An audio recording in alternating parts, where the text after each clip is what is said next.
Hello everyone, I'm Nightmare Nemo, and welcome to Scary Town, the Goosebumps and Fear Street review show. This week we're going back to the classic Goosebumps with Be Careful What You Wish For.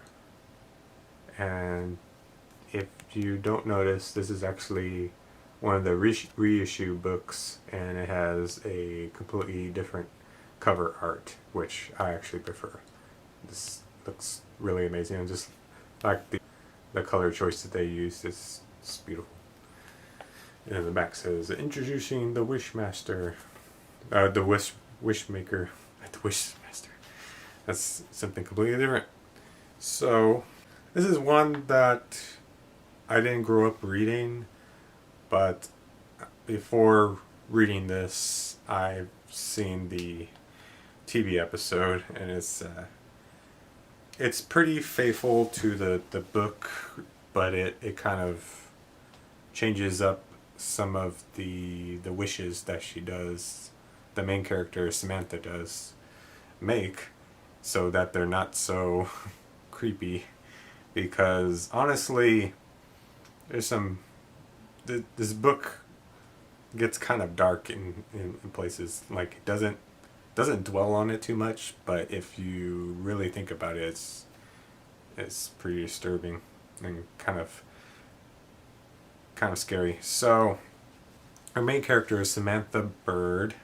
She is like the typical like awkward kid who is just a klutz and not good at anything.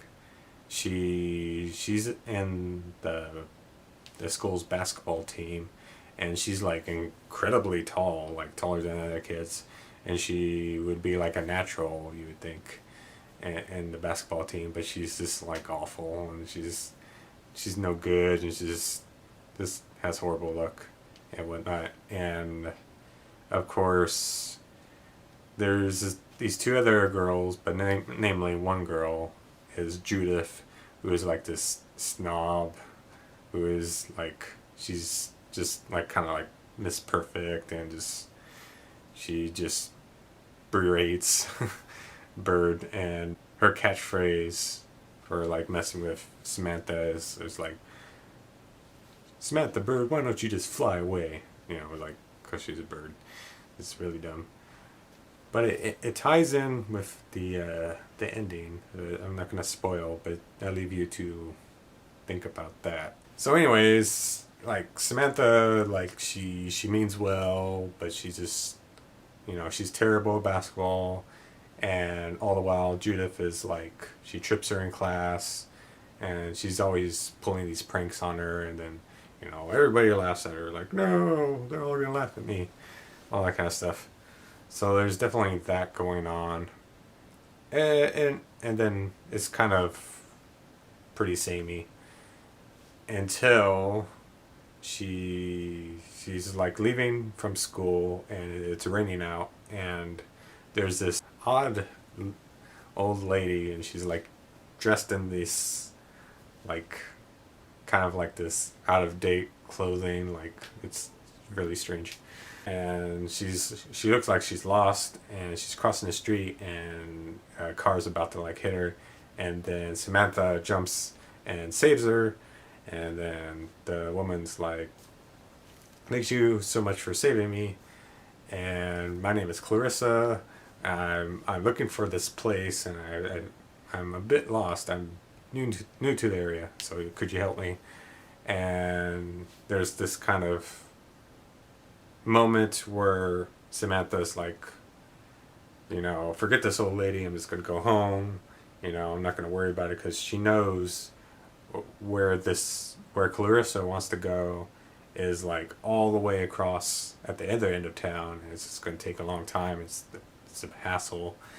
So she has this crisis of conscience, and she's like, "I'm gonna do the right thing. We're gonna help her find where this place is," and so she does so. And at the very end, like, she's being like really weird. He's like, "Oh, you're most kids are not this nice, helping out a complete stranger and all this." She's acting kind of weird and whatnot. And at the very end, it's like, I feel really bad if I can't find a way to repay you. And so she says, I will grant you 3 wishes. And she pulls out this crystal globe, or crystal ball, and it glows red, and then all of a sudden, like, her eyes turn red or whatever, and it's like, make your first wish. And then she says, well, I wish I was the strongest player on the basketball team. And it's like, okay, it'll be granted. All right. And then she kind of like takes off or whatever, disappears into a puff of smoke. And so, you know, everything's going fine, and, you know, is not really thinking of it as like, oh, this probably just some crazy lady, like, she doesn't know what she's talking about. You know, I mean, that's preposterous, like, she granting wishes and stuff, that is whatever. So she's not thinking of it until they have the next game, and, you know, she doesn't notice herself being any better than she was before. In fact, she's exactly the same. However, everyone else on the team is like, they're like moving in like slow motion, and they're like really awful.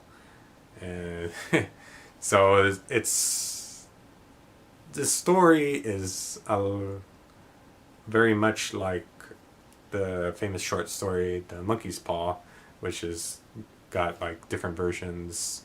Like, there's one in The Simpsons, The Treehouse of Horror, and there's a couple other ones. And it's just famous where, you know, you're given these 3 wishes, but every single time you wish, it kind of comes true, but there's a twist to it, and it always turns out bad, you know. And in this case, Samantha wishes she's the strongest player on the team, and instead of making her even better than she was, she make everyone else on the team is worse than her. So it makes her look like she's the best player. So it's kind of funny in that way. And it's really obvious, like, they're moving like really sluggish, and it's just, they don't know what they're doing. They're like passing the ball to the other team, and it's really awful. And so it's just, and even escalates from that. It's not just the isolated incident and the just them playing basketball and stuff. The Judith actually gets like sick, like she has like the cold or whatever, and it starts getting worse, and she's thinking like, oh man, if I don't find a way to reverse the wish, like, she'll probably like die or something, or something like that. It takes a little far. So she's just kind of like wrecking her brain, and is like, you know, I don't even know where to find this lady again. And so she goes back to where she left off, that late Clarissa, where she left off, and it's like she's not there, and then she's walking around, and so eventually Samantha stumbles upon Clarissa just in the nick of time to make a second wish. And she says, the second wish, I wish Judith would disappear. He's like, okay, I'm going to cancel your first wish, and I'm going to grant it. And it gets into like this really dark thing, because Judith is gone, but everyone else seemingly on the face of the planet is gone. She goes home, family's gone, goes to school, everyone's gone, and so she's like the last human being potentially on the face of the planet. I mean, it could be just isolated on this town. Everyone's gone, and so it gets, you know, it taps into that fear of like I don't want to be alone when I die, or you don't want to be like by yourself for like a very long time, or just trapped in a situation where you're left to like fend for yourself. And it really taps into that, and it's a dark kind of subject for this to happen to her, and it doesn't really last long enough, or, you know, it doesn't take it far enough where it would become really like horrifying that she's in this situation. And so you would think, like, if she wished everyone away, like, Clarissa would also be wished away. Samantha is just, like, panicking, and she hears somebody in the house, and she's freaking out. And then she finds out Clarissa's there in the dark. It's like she's there with her crystal ball. Like, she carries this thing everywhere with her. And is like, are you ready to make your third and final wish? And it's like, yes, I want. And she's like, seems like she's trying to learn from her other wishes, because all the wishes have gone wrong, and it's just terrible. And so it's like, okay, I wish everything would go back to normal and everyone was back, you know. But then she has to have, there's always a but to it, and so this is the part where it screws everything up. It's like, but I want Judith to think I'm like the greatest person ever. And it's like, okay, I'll grant it, and then she disappears. And this is, I mean, not as bad as being the last person on the face of Earth, but it kind of taps into something else, just almost as terrifying.